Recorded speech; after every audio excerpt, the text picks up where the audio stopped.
Tak akan ada lelaki yang nak menangis hari kahwin, lagi-lagi aku. Tapi perempuan ini, dia buat aku langsung tak boleh tahan air mata depan semua orang pula itu.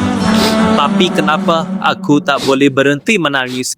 Dulu, Daddy korbankan macam-macam semata-mata nak tengok aku jadi orang. Daddy nak sangat tengok aku berjaya. Hari ini aku dah berjaya, Daddy. Hari ini juga aku akhirnya mulakan hari baru. Tapi, orang yang paling aku nak ada berdiri kat sini dengan aku dah tak ada.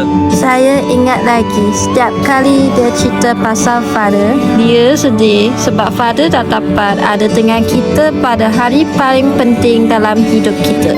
Sebab tu, saya cari balik gambar terbaik Father dan saya hantar dekat Creative Factory.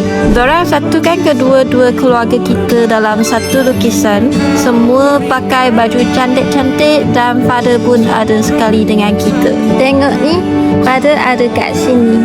Saya tahu je dia rindu sangat kat dia. Akhirnya satu keluarga kita semua ada bersama.